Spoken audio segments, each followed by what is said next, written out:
नमस्कार दोस्तों, मैं धनंजय सिंह अपना शेयर किंग चैनल में आप सभी को और हम आपको लेके चलेंगे एक ऐसी ऐतिहासिक जगह पे जिसका नाम है फतेहपुर सीकरी और जिसको अकबर ने बसाया था।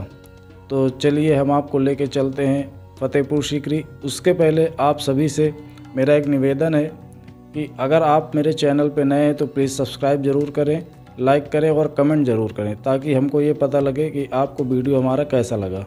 तो चलिए हम चलते हैं लेके आपको फतेहपुर सीकरी।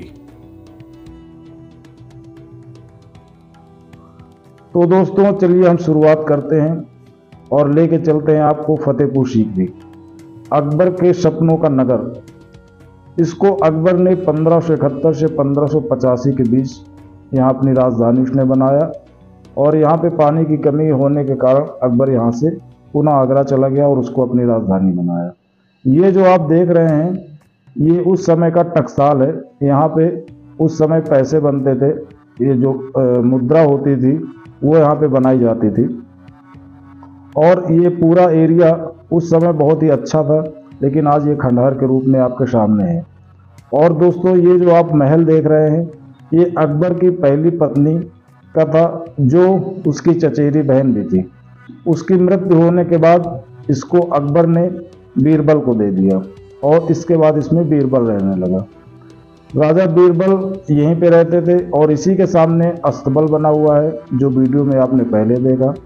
ये महल का पीछे का हिस्सा जो जोधाबाई का महल है, तो आप देख सकते हैं। फतेहपुर सीकरी में देखने लायक है दीवाने आम, दीवाने खास, आंख मिचौली, पंचमहल, जोधाबाई का महल और शेख सलीम चिश्ती की दरगाह, जिसको लोग देखने के लिए बहुत दूर दूर से आते हैं, देश विदेश से आते हैं। और बुलंद दरवाज़ा जिसकी ऊंचाई जमीन से 280 फीट है। 52 सीढ़ियों के पश्चात आप इस दरवाजे तक पहुंच पाएंगे।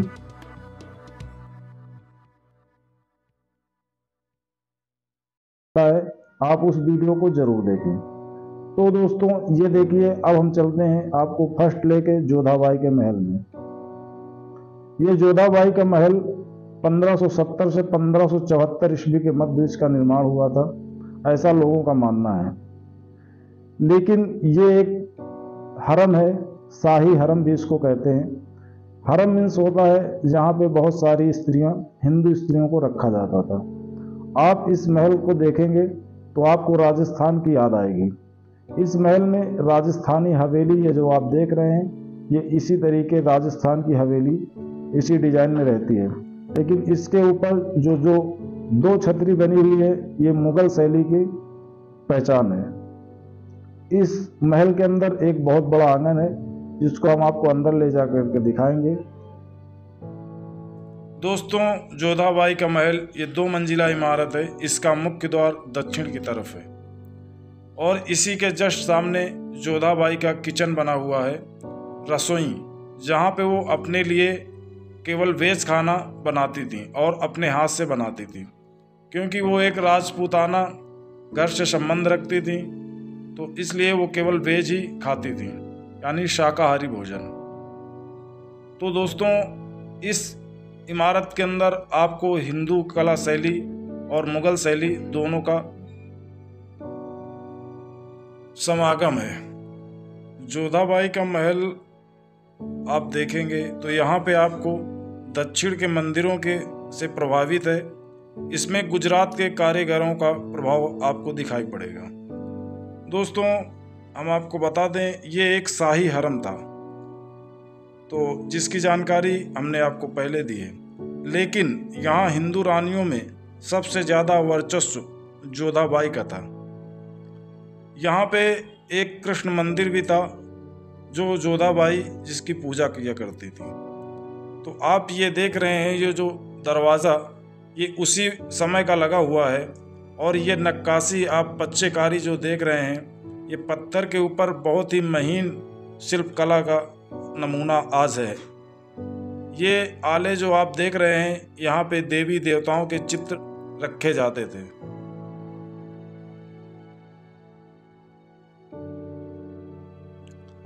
तो दोस्तों आप कभी भी आइए फतेहपुर सीकरी, अगर आपका आना हुआ तो आप यहाँ के पहले शनि महल में ज़रूर आइए ये बहुत ही अच्छी जगह है और ऐतिहासिक जगह है। तो अब हम आ चुके हैं जोधाबाई के महल के अंदर। तो ये जो बिल्डिंग आप देख रहे हैं ये दासियों के लिए था।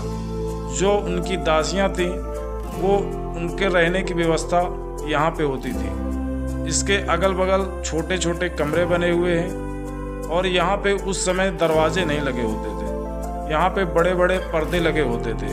उस समय दरवाज़ों का कोई भी काम नहीं होता था। ये आप देख रहे हैं जोधाबाई का जो ये मंदिर का मुख्य द्वार है ये दक्षिण की ओर है। और आपको हम बता दें कि ये जो आप डिज़ाइन देख रहे हैं ये एक ही पत्थर पे डिज़ाइन लगाई हुई है। आप इस पत्थर को कहीं से जॉइंट नहीं देख सकते हैं और इसमें पूरी हिंदू शिल्प कला का आपको समागम मिलेगा। इसके खंभों में आपको घंटियाँ व जंजीर लटकी हुई दिखाई पड़ सकती हैं आज भी। इसके अंदर कोई भी मुगल कालीन या मुगल चिन्ह आपको नहीं मिलेंगे। तो दोस्तों ये आप जो देख रहे हैं एक बड़ा सा आंगन, इसके चारों ओर उनकी दासियां और उनके सिपह सलारों के रहने की व्यवस्था होती थी। यहाँ पे दोस्तों आप एक चीज़ और गौर करेंगे तो आपको देखने को मिलेगा कि एक इमारत पूरब की तरफ है और एक इमारत पश्चिम की तरफ है। ये दो इमारतें इसलिए बनवाई गई थी कि अलग अलग मौसम में अलग अलग बिल्डिंगों में जोधाबाई रहती थी। तो दोस्तों आप ये जो देख रहे हैं ये जोधाबाई का महल है और आप जब इंटर करेंगे तो आपको एक ये बिल्डिंग जो सामने दिख रही है ये गर्मियों के रहने के लिए है और एक बाईं ओर बिल्डिंग दिख रही है वो सर्दियों के लिए रहने के लिए है। हम आपको बता दें कि इसके ऊपर नीले कलर की एक छतरी आपको दिखेगी जो उस समय उसमें टाइल्स लगा है तो वो मुल्तान से मंगाया गया था। ये बहुत स्पेशल टाइल्स है। तो दोस्तों आप ऐसी जानकारी के लिए हमारा वीडियो पूरा देखें, स्किप एकदम नहीं करें। और ये जो आप देख रहे हैं अभी ये मंदिर है जोधाबाई का मंदिर। यहाँ पे जोधाबाई पूजा किया करती थी और ये सामने आपको जो दिख रहा है ये मेन गेट है, इससे महल के अंदर प्रवेश किया जाता है। ये आपको जो महल दिख रहा है बाईं ओर ये सर्दियों के लिए है। यहाँ पे ऐसी व्यवस्था बनाई गई है कि सर्दियों में यहाँ पे सर्दी एकदम भी महसूस ना हो। और इसके ऊपर जो आप टाइल्स देख रहे हैं वो मुल्तान से मंगाया हुआ टाइल्स है। अब दोस्तों हम आपको दिखा रहे हैं जोधाबाई के मंदिर में जो हिंदू वास्तुकला का और हिंदू शिल्प कला का पूरा ध्यान रखा गया है। और यहाँ पे खम्भों में हिंदू मंदिरों की डिजाइन बनाई गई थी। दोस्तों ये आंगन में दाईं ओर ये जो आप बिल्डिंग देख रहे हैं ये गर्मियों के लिए है। इस बिल्डिंग में पीछे की ओर खिड़कियां लगाई गई हैं ताकि बाहर से ठंडी हवा आती रहे और यहाँ पे गर्मी का एहसास एकदम भी ना हो। इस चारों तरफ उनके हरम में रहने वाली और अदर औरतें रहती थीं। तो दोस्तों ये देखिए ये उस मंदिर की डिजाइन है जो हिंदू शिल्प कला का उच्च उदाहरण आपको दिखेगा। ये देखिए दोस्तों ये जैसा आप हिंदू मंदिरों में देखते हैं ये घंटी यहाँ पे चित्रकारी की गई है और ये आप पूरे मंदिर में हिंदू शिल्प कला का आपको नमूना मिलेगा। ये जोधाबाई का मंदिर था और ये सामने जो आप देख रहे हैं यहाँ पे बैठ के जोधाबाई भगवान कृष्ण की पूजा किया करती थी। इसके ऊपर जो आप आला देख रहे हैं यहाँ पे मूर्ति रखने का स्थान था। तो दोस्तों आप यहाँ पे आइए और इस सुंदर सी जगह का जरूर एक बार देखने की कोशिश करिए। ये आप चारों तरफ ऐसे ही आले नजर आएंगे और ये जो कमरे इसके बने हुए हैं अगल बगल में ये पूजा की सामग्री हवन सामग्री रखने के लिए उस समय बनवाए गए थे। कहते हैं दोस्तों हम आपको ये बता दें कि फतेहपुर सीकरी में जितने भी महल बने हुए हैं ये सबसे बड़ा महल है। 320 फुट लंबा और 215 फुट ऊंचा। इस महल में हिंदू मंदिरों की ही आपको डिजाइन मिलेगी। तो दोस्तों अब ये देखिए ये अकबर का खजाना है। यहाँ कहते हैं उस जमाने में सोना चांदी हीरे जवाहरात जो भी होता था, यानी जो भी शाही खजाना होता था, ये शाही खजाना है। आप सोच रहे होंगे ये तो पूरे दरवाजे खुले हुए हैं, तो यहाँ लोग सामान अपना कैसे रखते थे। ये देखिए, आप देखेंगे ये अलमारी के अंदर पूरा परत अंदर जो है खाली है। इसके ऊपर पत्थर रख के ढक दिया जाता था और इसमें सोना चांदी जो भी जवाहरात होते थे, खजाने का पैसा जो भी था, इसी में रखा जाता था। ये उस जमाने का शाही खजाना है, मुगल बादशाह अकबर का। तो दोस्तों, और भी अच्छी जगह हम आपको दिखाते रहेंगे, तो प्लीज़ हमारे साथ बने रहिए अपना श्योर किंग चैनल पे और देखिए फतेहपुर सीकरी। तो दोस्तों, अब हम आपको लेके चलेंगे। इसके पहले आप इसको देखेंगे तो इसमें ऊपर जो भी हवादार जालियां लगी हुई हैं, ताकि यहाँ पे गर्मी का एहसास ना हो सके। फतेहपुर सीकरी का टेम्परेचर गर्मियों के मौसम में 50 डिग्री तक जाता है। यहाँ पे बहुत ही गर्म हवाएं चलती हैं और यहाँ का पानी खरा है, इसलिए यहाँ पे गर्मी का एहसास ज़्यादा होता है। पानी पीने की व्यवस्था बड़ी जटिल है, इसीलिए अकबर ने इसको अपनी राजधानी पहले बनाया और इसके बाद वो पुनः आगरा चला गया। तो ये यहाँ पे देखेंगे दोस्तों, ये साकरी गली जो बनी हुई है चारों तरफ, यहाँ अकबर अपनी रानियों के साथ आंख मिचौली का खेल खेलते थे। अकबर की 3 रानियां थीं।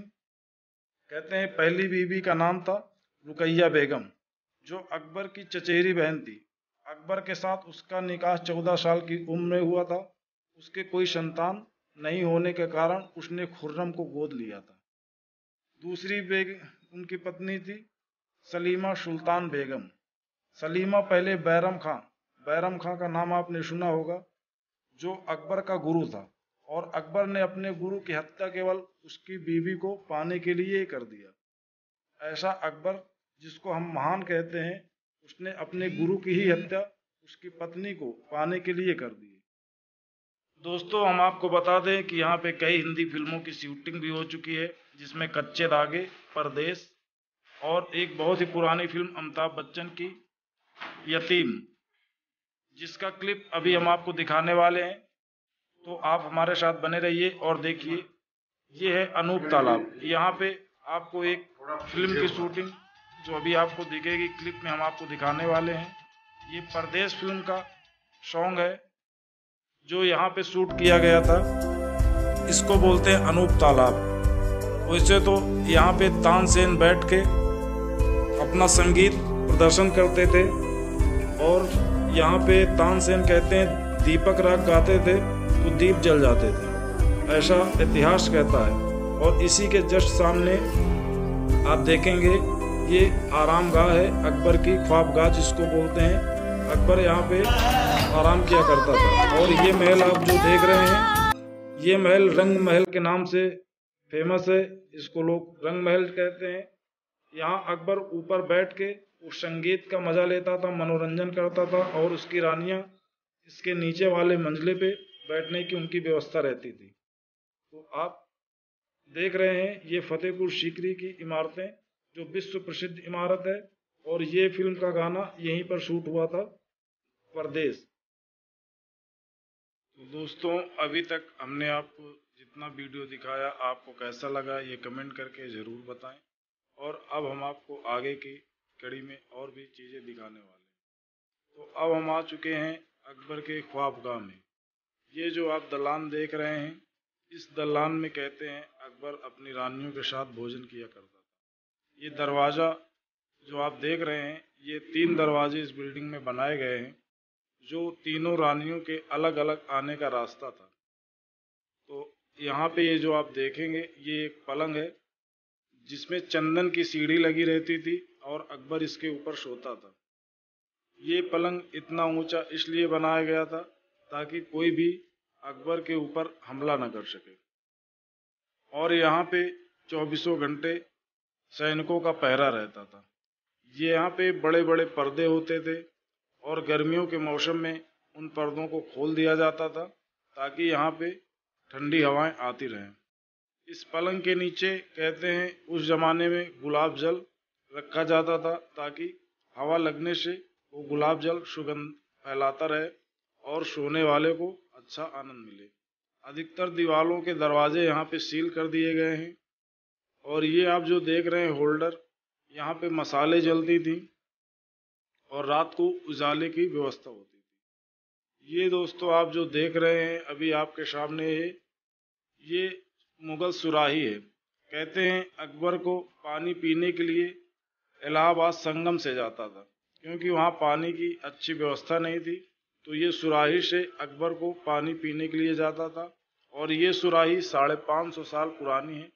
इसके ऊपर ढकने का बर्तन अब टूट चुका है, लेकिन ये सुराही अभी भी संरक्षित रखी गई है। तो आप देख सकते हैं ये बहुत ही गहरी सुराही है और बहुत ही बड़ी सुराही है।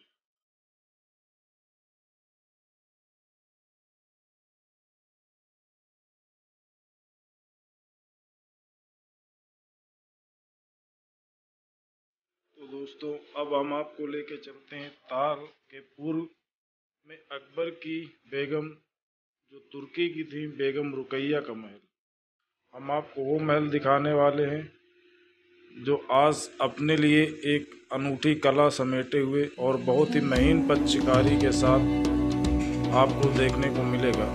भारत को कहते हैं सोने की चिड़िया थी, यहाँ पे अकूत संपदा थी और इस महलों की सजावट हीरे मोती और माणिक रत्नों से की गई थी। आप ये महल जो देख रहे हैं ये पूर्व में स्थित है, ताल के पूर्व में स्थित है।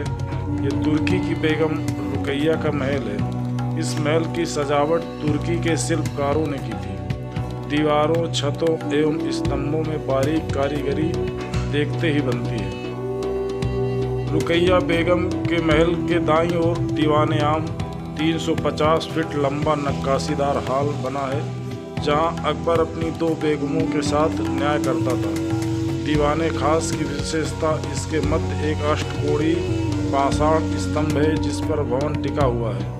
1 मंजिला भवन बाहर से देखने में 2 मंजिला नज़र आता है। अभी हम आपको वो भी दिखाने वाले हैं। तो ये देखिए, ये तुर्की की बेगम रुकैया का महल है जो अकबर की पहली पत्नी थी और उनकी चचेरी बहन भी थी। कहते हैं इस महल के अंदर हीरे मोती जवाहरात रखे हुए थे और उनकी चमक से इस महल में रोशनी रहती थी। आप देख सकते हैं बहुत ही महीन और बहुत ही अच्छी कारीगरी का नमूना फतेहपुर सीकरी में अपनी अनूठी शान समेटे हुए ये महल आज भी ज्यों का त्यों खड़ा हुआ है। तो दोस्तों आप जब कभी भी आइए तो यहाँ पे आप इसको ज़रूर देखें। और हम आपको दिखाने वाले हैं फतेहपुर सीकरी की सभी ऐतिहासिक इमारतें। तो बने रहिए आप मेरे साथ अपना शेयर किंग चैनल में। दोस्तों कहा जाता है कि मुगल राजा अकबर की कई पत्नियां थीं, लेकिन उनकी कोई संतान नहीं थी। संतान के रूप में एक पुत्र प्राप्त हुई। वह कई संतों के साथ साथ अंत में सूफी संत शेख सलीम चिश्ती के पास गए और अकबर ने। दोस्तों ये आप अंदर जो आले देख रहे हैं, यहाँ पे कभी हीरे मोती जवाहरात से जड़े हुए थे और ये पूरा महल सोने चांदी से जड़ा हुआ था, जो अंग्रेज यहाँ से बाद में सब लेके चले गए। इसीलिए भारत को सोने की चिड़िया कहा जाता है। अब दोस्तों हम आपको लेके चल रहे हैं उस खास महल की तरफ जहाँ पे अकबर बैठ के अपनी रानियों के साथ हवा लिया करते थे, यानी हवा महल। ये दोस्तों 176 खम्भों का बनाया हुआ महल है जो पांच महल के नाम से फेमस है। यहाँ पे 176 खम्भे हैं और सबसे ऊपर 4 खम्भे जो आप देख रहे हैं। दोस्तों ये जो आप देख रहे हैं ये अकबर द्वारा निर्मित पंचमहल है। अकबर महल भी इसको बोलते हैं। इस 5 मंजिला इमारत में 176 खम्भे हैं। किसी बौद्ध मंदिर की तरह ये प्रतीत होता है। इसमें कारीगरी पूर्ण कुल 176 खम्भे, जिनमें 84 भूतल पर, 56 प्रथम तल पर, 20 व 12 खम्भे क्रमशः द्वितीय एवं तृतीय महल पर, अंतिम तल पर 4 खम्भे हैं जहाँ पे एक छतरी आपको दिखेगी। तो दोस्तों अब हम आ चुके हैं दीवाने आम में। कहते हैं यहाँ अकबर अपनी रानियों के साथ बैठकर न्याय किया करते थे। इसको बोलते हैं दीवाने आम, जहाँ पे अकबर अपनी प्रजा का समस्याओं का समाधान किया करता था। और उसके पास एक हिरण करके हाथी था, जो भी गुनाहगार होता था उसको उस हाथी के पैरों से कुचला दिया जाता था। यहाँ पे बैठ के, ये जो आप देख रहे हैं, यहाँ पे अकबर के बैठने का स्थान था। और उसके आसपास ये जो दो जगह आप देखेंगे, यहाँ पे उसकी दोनों बैग में बैठ के एक साथ जनता की समस्याओं का समाधान किया करते थे। तो दोस्तों, ये है दीवाने आम। लेकिन आज यहाँ पे बहुत ही अच्छा बगीचा और घास लगा दी गई है, ताकि पर्यटकों का मनोरंजन भी होता रहे। तो अब हम आपको इसके बाद ले चलेंगे दीवाने खास में। तो दोस्तों, आप देख सकते हैं ये आज भी इमारत वैसे ही खड़ी हुई है।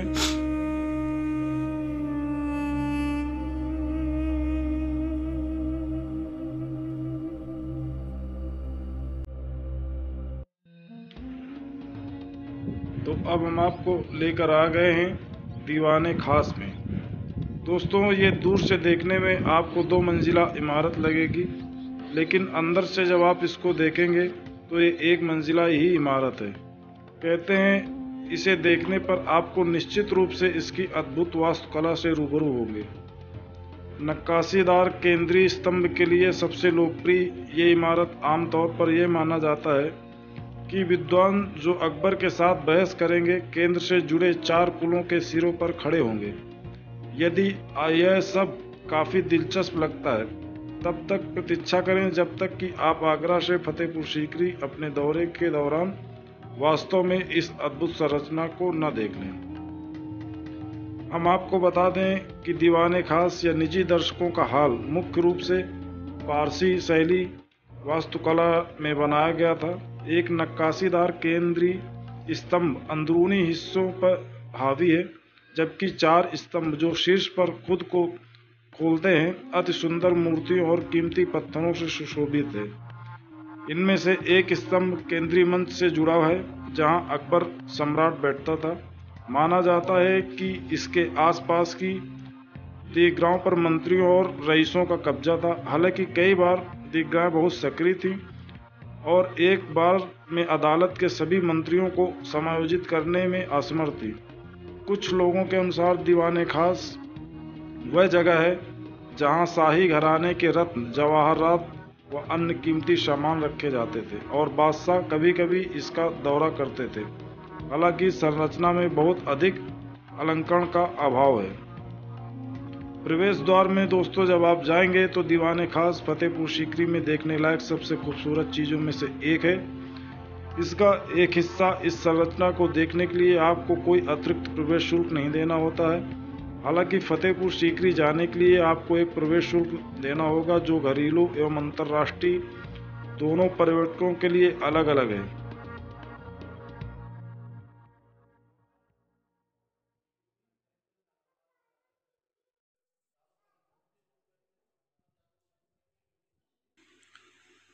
यहाँ का तापमान 41 डिग्री सेल्सियस से लेकर 45 डिग्री सेल्सियस तक रहता है। तो आप कभी भी जाएं तो गर्मियों के मौसम से बचें।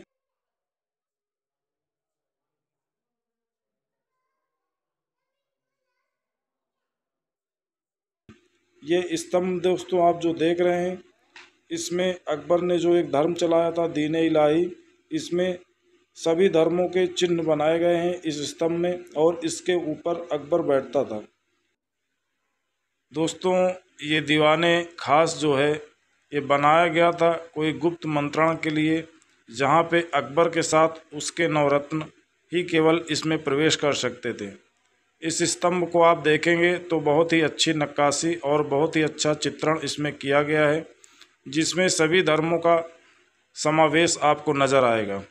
ये चारों तरफ से जालीदार हवादार कमरा है, जो बाहर से देखने में आपको 2 मंजिला इमारत नज़र आएगी, लेकिन जब आप इसके अंदर प्रवेश करेंगे तो वास्तव में ये 1 मंजिला है। और ये आप जो देख रहे हैं ये ज्योतिषी छतरी है। यहाँ पे अकबर के ज्योतिषी बैठते थे तो दोस्तों अभी तक हमने आपको आगरा से 40 किलोमीटर दूर फतेहपुर सीकरी के सभी महल व सभी दर्शनीय स्थलों को हमने दिखाया है। तो आप कभी भी यहाँ पे आइए और आपको हमारा वीडियो कैसा लगा हमें कमेंट करके ज़रूर बताइए। वंदे मातरम, जय भारत।